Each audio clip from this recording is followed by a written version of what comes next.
ಇನ್ನು ಸಕಲೇಶಪುರ ತಾಲೂಕಿನ ಕುಂಬರಡಿಯಲ್ಲೂ ಕೂಡ ಭೂಕುಸಿತ ಆಗಿದೆ. ಕುಂಬರಡಿ ಮತ್ತು ಹರ್ಲೆ ಎಸ್ಟೇಟ್ ಈ ಮಧ್ಯೆ ಭೂಕುಸಿತ ಆಗಿರೋದು. 200 ಮೀಟರ್ಗೂ ಹೆಚ್ಚು ದೂರ ಕೊಚ್ಚಿ ಹೋಗಿದೆ ರಸ್ತೆ ಕೊಚ್ಚಿ ಹೋಗಿ ಹಲವು ಗ್ರಾಮಗಳ ಸಂಪರ್ಕ ಕಡಿತ ಆಗಿದೆ.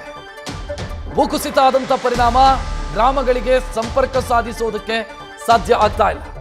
ಹರ್ಲೆ ಎಸ್ಟೇಟ್ ಮತ್ತು ಕುಂಬರಡಿ ಸಮೀಪದಲ್ಲಿ ಈ ಭೂಕುಸಿತ ಸಂಭವಿಸಿರೋದು ನೋಡ್ತಾ ಇದ್ದೀರಿ. ರಸ್ತೆ ಎಲ್ಲಿದೆ ಅಂತ ಹುಡುಕಬೇಕಾದಂತ ಸ್ಥಿತಿ ಇದೆ.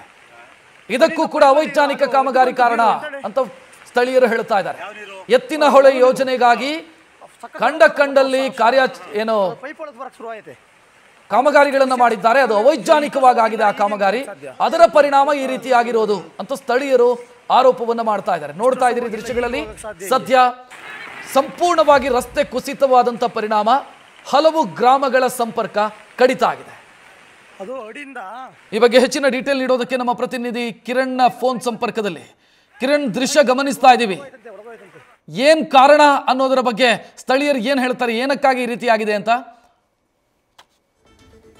ರಕ್ಷಕ್, ಏನು ಹಾಸನದಲ್ಲಿ ಮಳೆ ಅಬ್ಬರ ಒಂದ್ ಕಡೆ ಮುಂದುವರೆದಿರುವಂತದ್ದು, ಇನ್ನೊಂದ್ ಕಡೆ ಸಾಕಷ್ಟು ಅವಾಂತರಗಳು ಅಷ್ಟೇ. ಮಳೆಯಿಂದ ಸಾಕಷ್ಟು ಅವಾಂತರ, ಹಲವು ಕಡೆ ಬೃಹತ್ ಗಾತ್ರದ ಮರಗಳು ಸಹ ಧರೆಗೂಡಿರುವಂತದ್ದು. ಇನ್ನೊಂದೆಡೆ ಏನು ಕೆರೆ ಹೊಳೆ ಎಲ್ಲ ತುಂಬಿ ಹರಿತಾ ಇದೆ.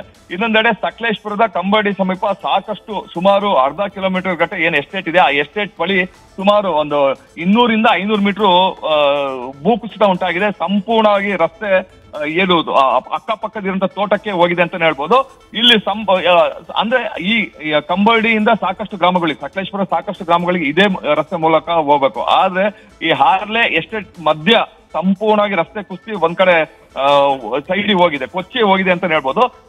ಅಲ್ಲಿ ಏನು ಎತ್ತಿನ ಹೊಳೆ ಏನು ಕಾಮಗಾರಿ ನಡೀತಾ ಇದೆ ಅವೈಜ್ಞಾನಿಕ, ಅಲ್ಲಿ ಸಾಕಷ್ಟು ಆರೋಪಗಳಲ್ಲಿ ಕೆಲವು ತಜ್ಞರು, ಪರಿಸರವಾದಿಗಳು ಮತ್ತೆ ಗ್ರಾಮಸ್ಥರು ಹೇಳೋ ಪ್ರಕಾರ ಎತ್ತಿನ ಹೊಳೆ ಏನ್ ಕಾಮಗಾರಿ ನಡೀತಾ ಇದೆ ಆ ಕಾಮಗಾರಿ ಎಫೆಕ್ಟ್ ಇಲ್ಲಿಗೂ ಮುಟ್ಟಿದೆ ಅಂತಾನೆ ಹೇಳ್ತಾರೆ. ಮತ್ತೆ ಇಲ್ಲಿ ಈ ಭಾಗದಲ್ಲೂ ಅಷ್ಟೇ ಅವೈಜ್ಞಾನಿಕವಾಗಿ ರಸ್ತೆ ನಿರ್ಮಾಣ ಇರ್ಬೋದು ಅಥವಾ ರಸ್ತೆ ಅಗಲೀಕರಣ ಇರಬಹುದು ಮಾಡಿದ್ದಾರೆ.